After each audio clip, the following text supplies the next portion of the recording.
ലാത്തിച്ചാറല്ലോ. ലാത്തിച്ചാറാണെങ്കിൽ സ്വാഭാവികമായിട്ടും തലയ്ക്കടിക്കുകയും മൂക്കിനടിക്കുകയും ചെയ്യലാണ്. അത് പർപ്പസ്ഫുള്ളായിട്ടാണ്. ലാത്തിച്ചാർജ് എന്ന് പറയുന്ന ഒരു വലിയ ജനസമൂഹത്തെ പിരിച്ചുവിടുന്നതിന് വേണ്ടി നടത്തുന്ന ചേസിങ്ങോ അല്ലെങ്കിൽ ചാർജിങ്ങോ ആണ്. അത് മൂക്കിനടിക്കുകയില്ല, തോളിന് മേളിലടി വരുത്തുമില്ല.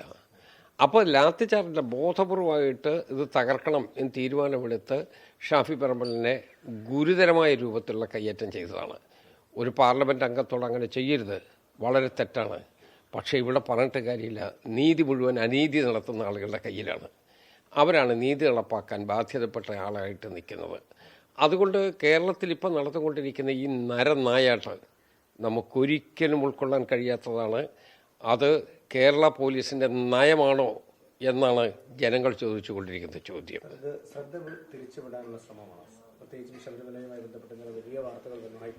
മാത്രമല്ല, ഗവൺമെൻറ് ഫാഗ് എൻഡായില്ലേ, അതുകൊണ്ട് അവസാനത്തെ കടുംപെട്ട് വെട്ടിക്കൊണ്ടിരിക്കുകയാണ്. അതാണ് ഈ ഗവൺമെൻറ് ചെയ്തുകൊണ്ടിരിക്കുന്നത്. ഗവൺമെൻറ് അവസാനത്തെ മാസങ്ങളിലല്ലേ വന്ന് നിൽക്കുന്നത്. അതിൻ്റെ പേരിലുള്ള വലിയ കടുംപെട്ട് അത് ഈ സംസ്ഥാനത്ത് നടത്തിക്കൊണ്ടിരിക്കുകയാണ്. ഞങ്ങളെ തൊട്ടാൽ ഞങ്ങൾ അടിക്കും, ഞങ്ങൾ വിമർശിച്ചാൽ ഞങ്ങൾ പിടിക്കും, എന്തെങ്കിലും ഒരു പോസ്റ്റ് ഇട്ടാൽ ഞങ്ങൾ ആ കേസെടുക്കും. ഈ രൂപത്തിലുള്ള ക്രൂരമായ നടപടികളാണ് നടന്നുകൊണ്ടിരിക്കുന്നത്. യഥാർത്ഥത്തിലൊരു ജനാധിപത്യ ഗവൺമെൻറ് എന്ന് ഈ ഗവൺമെൻറ്റിനെ വിളിക്കാൻ പറ്റുമോ? ഇത് ഏകാധിപത്യം നടപ്പാക്കിക്കൊണ്ടിരിക്കുന്ന ഈ സമൂഹത്തെ മുഴുവൻ അടിച്ചമർത്തി മുന്നോട്ട് പോകണമെന്ന് ആഗ്രഹിക്കുന്ന ഒരു വിഭാഗം ആളുകൾ നയിക്കുന്ന ഗവൺമെൻറ്റാണ്. പ്രത്യേകിച്ച് ഇതിനകത്ത് പോലീസിനകത്ത് രണ്ട് വിഭാഗമുണ്ട്. പോലീസിനകത്ത് നീതി നടപ്പാക്കണം എന്നാഗ്രഹിക്കുന്ന ഒരു വിഭാഗമുണ്ട്. അവർ ആ നീതിക്ക് വേണ്ടി ശ്രമിക്കുകയും ചെയ്യും. പക്ഷെ പോലീസിനകത്ത് ഈ ഗവൺമെൻറ് വന്നതിന് ശേഷം റിക്രൂട്ട് ചെയ്ത് അകത്ത് കയറിയിട്ടുള്ള ചില പാർട്ടിക്കാരുണ്ട്.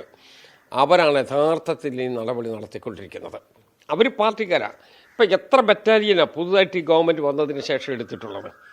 അതിൽ വന്നിട്ടുള്ള ആളുകളൊക്കെ സത്യം പറഞ്ഞാൽ ഒരു തിരുവനന്തപുരം മുതൽ കാസർഗോഡ് വരെയുള്ള നിയമനം കിട്ടിയിട്ടുള്ള ആളുകളെ നോക്കണം.